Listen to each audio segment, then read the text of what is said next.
नमो नारायण। राधे राधे। श्रीमद् भगवद गीता के 9वें अध्याय के 7वें श्लोक में जो राज विद्या का विषय है, भगवान कहते हैं अर्जुन से, हे अर्जुन, सर्वभूतानि कौन्तेय प्रकृतिम यान्ति मामिकाम् कल्पक्षय पुनस्तानि कल्पादो विसृजाम्यहम्।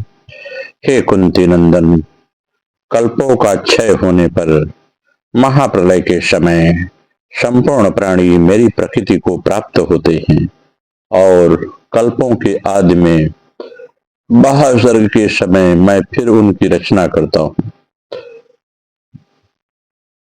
इसका विशेष भावार्थ देखें तो यह समझ में आता है। भगवान कहते हैं कि सर्वभूतानि कौन्तेय प्रकृतिम यान्ति मामिकाम कल्पक्षय। संपूर्ण प्राणी मेरे ही अंश हैं और सदा मेरे में ही स्थित रहने वाले हैं, परंतु प्रकृति और प्रकृति के कार्य शरीर आदि के साथ तादात्म्य करके जो कुछ भी कर्म करते हैं, उन कर्मों तथा उनके फलों के साथ उनका संबंध जुड़ता जाता है, जिससे वे बार बार जन्मते हैं, मरते रहते हैं। जब महाप्रलय का समय आता है, जिसे ब्रह्मा जी 100 वर्ष की आयु पूरी होने पर लीन हो जाते हैं, उस समय प्रकृति के परवश हुए संपूर्ण प्राणी प्रकृति जन संबंध को लेकर अर्थात अपने अपने कर्मों को लेकर मेरी प्रकृति में लीन हो जाते हैं। महासर्ग के समय प्राणियों का जो स्वभाव होता है, उसी स्वभाव को लेकर वे महाप्रलय में लीन होते हैं। पुनस्तानि कल्पादो विसृजाम्यहम्। महाप्रलय के समय अपने अपने कर्मों को लेकर प्रकृति में लीन हुए प्राणियों के कर्म जब परिपक्व होकर फल देने के लिए उन्मुक्त हो जाते हैं, तब प्रभु के मन में बहुश्याम प्रजाए ऐसा संकल्प हो जाता है। यही महासर्ग का आरंभ है।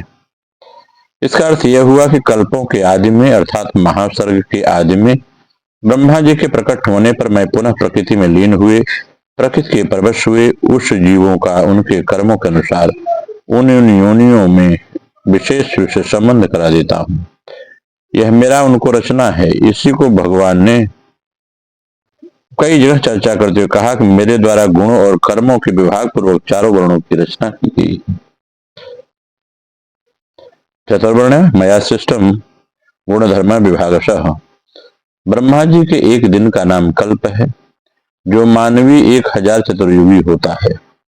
इतने ही समय की ब्रह्मा जी की एक रात होती है। इस हिसाब से ब्रह्मा जी की आयु 100 वर्ष की होती है। ब्रह्मा जी की आयु समाप्त होने पर जब ब्रह्मा जी लीन हो जाते हैं, उस महाप्रलय को यहाँ कल्पक्षय कहा गया है। और जब ब्रह्मा जी प्रकट होते हैं तो उस महासर्ग को कल्पादो कहा गया है। यहाँ सर्वभूतानि प्रकृतिम यान्ति। महाप्रलय में तो जीव स्वयं प्रकृति को प्राप्त होते हैं और तानि कल्पादो विसृजाम्यहम्। महासर्ग के आदि में मैं उनकी रचना करता हूँ। यह 2 प्रकार की क्रियाएं कहने का तात्पर्य यह है कि क्रियाशील होने से प्रकृति स्वयं लय की तरफ जाती है, अर्थात क्रिया करते करते थकावट होती है तो प्रकृति का परमात्मा में लय होता है। ऐसी प्रकृति के साथ संबंध रखने से महाप्रलय के समय प्राणी भी स्वयं प्रकृति में लीन हो जाते हैं और प्रकृति परमात्मा में लीन हो जाती है। महासर्ग के आदि में उनके परिपक्व कर्मों का फल देकर उनको शुद्ध करने के लिए मैं उनके शरीर की रचना करता हूँ।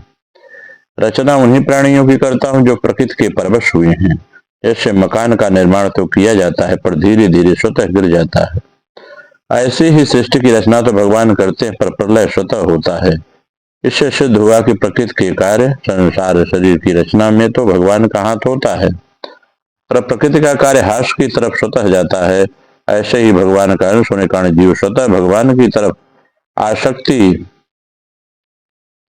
वह जीव स्वतः भगवान की तरफ उत्थान की तरफ जाता है, परंतु जब वह कामना ममता आसक्ति करके स्वतः पतन की तरफ जाने लगता है, नाशवान संसार के साथ अपना संबंध मान लेता है, तब वह पतन की ओर चलता है। इसलिए मनुष्य को अपने विवेक को महत्व देकर तत्परता से अपना उत्थान करना चाहिए। कामना ममता आसक्ति का त्याग करके केवल भगवान के ही सम्मुख हो जाना चाहिए। सृष्टि में इसका निचोड़ यह है, सृष्टि में 3 बातें मुख्य हैं, उत्पत्ति, स्थिति और प्रलय। साधक की दृष्टि संसार की स्थिति की तरफ ही रहती है, इसलिए पहले यह बात कहकर अब भगवान इस श्लोक की उत्पत्ति और प्रलय की बात करते। तात्पर्य है कि उत्पत्ति, स्थिति और प्रलय तीनों ही समग्र परमात्मा से ही होते हैं। वास्तव में संसार की स्थिति है ही नहीं, बल्कि उत्पत्ति और प्रलय प्रवाह को ही स्थिति कह देते हैं।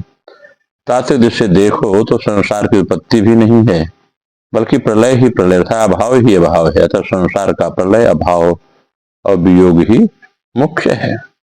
अगर इसको और समझना है तो हमें क्रियायोग की माध्यम से समझना होगा, जिससे भगवान इसकी आध्यात्मिक व्याख्या करते हुए परम पूज्य गुरुदेव भगवान लहड़ी महर्षि कहते हैं कि भगवत प्रकृति से जगत उत्पन्न हुआ है।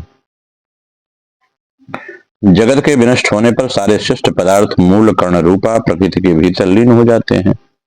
और जब जगत आदि वस्तुओं की सृष्टि और लय होता है तो उसको नितांत असत कैसे कह सकते हैं। जगत आदि की सृष्टि और उसका लय का कारण है माया। माया के द्वारा ही यह जगत पुनः पुनः सृष्ट और ध्वंस प्राप्त हो रहा है। यह माया अनिर्वचनीय है, अनिर्वचनीय है। इसमें न तो सत कह सकते हैं न असत। घट मिट्टी के घट से उत्पन्न, घट मिट्टी से उत्पन्न होता है और मिट्टी में ही लीन हो जाता है। इस प्रकार यह जगत अनिर्वचनीय माया से उत्पन्न होता है, उसमें लय होता है। यदि माया ही जगत की उत्पत्ति का हेतु है तो फिर भगवान के हेतु क्यों कहते हैं। हाँ, माया हेतु तो है, परंतु वह निमित्त कारण है। निमित्त कारण होते हुए बिना जगत रूपी परिणाम हो नहीं सकता। जगत रूप जो विकृति है उसका उपादान हेतु भी माया है, परंतु माया स्वयं सत्य नहीं है।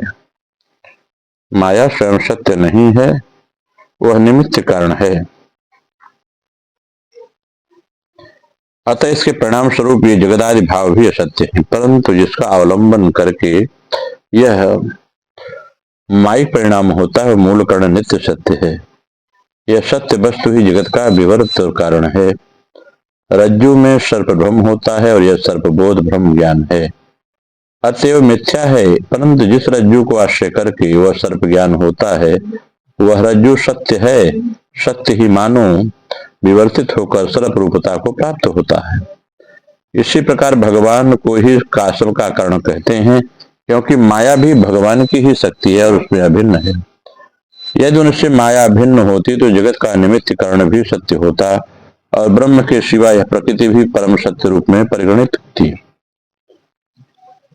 कहते हैं, श्रुतियां भी कहती हैं कि नानात्व तो नहीं है, अतः निमित्त कारण भी उनमें अभिन्न है। जैसे समुद्र जल की ही तरंग रूप में या स्वर्ण ही कुंडल रूप में परिवर्तित होता है, परंतु समुद्र से तरंग की, स्वर्ण से कुंडल कोई पृथक वस्तु नहीं है। उसी प्रकार ब्रह्म से माया कोई पृथक वस्तु नहीं है। यदि उसकी प्रतीति हो रही है तो वह ब्रह्म ही तद्रूप में प्रतीत हो रहे हैं, अन्य कोई नहीं है। उपनिषद में कहा गया है, जागृत सुषुप्त शक्ति के भीतर जो प्रपंच प्रकाशित हो रहा है वह सब ब्रह्म स्वरूप मैं हूँ। यह जानकर बंधन से मुक्ति प्राप्त होती है। प्रकृति, मन, बुद्धि, अहंकार, यह चित, जल, पागुन, शमीर, यह अष्ट प्रकृति है। देहांत होने पर भी जीव इस अष्ट प्रकृति से अलग नहीं होता। यह अष्ट प्रकृति अणुरूप में देही का अनुगमन कर फिर जीव रूप में उत्पन्न होती है। जीवावस्था में जीव शत कल्पनाएं करता है। कल्पना के अनुसार कर्म संपन्न हो जाने पर फिर अन्य कर्मों में प्रवृत्त होता है। कल्पना परित्याग का समय है जीव की मृत्यु, परंतु परित्याग सामयिक है। फिर जीव के अदृष्ट के कारण भोग का समय उपस्थित होने पर कल्पना के अनुसार जीव का जन्म होता है। इस प्रकार जीव का बारंबार जन्म और मृत्यु होती रहती है। क्रिया की परावस्था में जीव की यह कल्पना निवृत्त हो जाती है, इसे ही कल्प क्षय कहते हैं। परंतु क्रिया की परावस्था में पूर्ण स्थिति न होने पर जीव विवश होकर वहां से अवतरण करता है, तब फिर उसकी सांसारिक प्रवृत्ति का उदय होता है। यही है कल्पादौ विसृजाम्य हम। यह भगवान की प्रकृति का खेल है और उस प्रकृति के वश में समस्त जीव हैं। क्योंकि तत्वातीत क्रिया की परावस्था में कुछ भी नहीं रहता, अतः यह जीव और उसकी जागृत, स्वप्न, सुषुप्त यह तीन अवस्थाएं ही प्रपंच हैं। जीव पंच तत्व में रहकर देहादि में अभिमान करता है, परंतु तत्वातीत अवस्था में प्रपंच नहीं है, वही ब्रह्म स्वरूप है और उसी से यह प्रपंच प्रकाशित होता है। क्रिया करते करते क्रिया की परावस्था उस निर्मल ब्रह्म का ज्ञान होता है, तब मैं ब्रह्म हूँ। इस प्रकार ज्ञान होने से जीव सर्वबंधन से विमुक्त हो जाता है, क्योंकि ब्रह्म में लीन होने पर अन्य वस्तु नहीं रहती। वस्तु के द्वारा ही आकृष्ट होकर मन बद्ध होता है। जब कोई वस्तु ही नहीं, तब सब कुछ ब्रह्म हो गया तो कौन किसको बंधन करेगा। चित्त अन्य मनुष्य होने पर भी माया से मुग्ध होता है, इसलिए क्रिया अधिकाधिक करनी पड़ती है। क्रिया करने पर नशा चढ़ जाता है, तब फिर चित्त अन्य वस्तुओं में नहीं जाता और फिर कल्प या कल्पना की सृष्टि नहीं होती। इस प्रकार जब चित्त चित्त में ही रहता है, अन्यत्र नहीं जाता, तब वह चिन्मात्र हो जाता है। चिन्मात्र रूप ही भगवद रूप है, यह क्रिया की परावस्था है। इसे ही चित्त में चित्त रखना या मन में मन रखना कहते हैं। क्रिया की परावस्था में चित्त मिल जाता है। इस अवस्था में जो रहता है वह सदाशिव है। यही सदाशिव कहा जाता है। तब भीतर ही भीतर श्वास चलता है और भूमध्य में दृष्टि रहती है। प्राण और पान समान रूप से अवस्थित रहते हैं। वायु नासिका के भीतर भीतर करती है। यही निष्कल अवस्था है। क्रिया करते करते अवस्था अपने आप आती है। सदा चित्त स्वरूप कूटस्थ में रहते रहते ब्रह्म में रहता, ब्रह्म में रहकर ब्रह्म हो जाता है। सब ब्रह्म होने पर ब्रह्म अद्वितीय होते हैं। उसको जानने का नाम कैवल्य है। सर्वदा क्रिया करने पर कैवल्य पद प्राप्त होता है। जिसको कैवल्य पद प्राप्त हो जाता है उसके लिए फिर सृष्टि या लय नहीं रहता। इस अवस्था को प्राप्त साधक ही जीवन मुक्त पुरुष है। इसे ही क्रिया योगी कहा गया है शास्त्रों में। गीता का मूल भाव है, जो इस अवस्था में रहता है वही क्रिया योगी है। नमो नारायण। राधे राधे आप सब।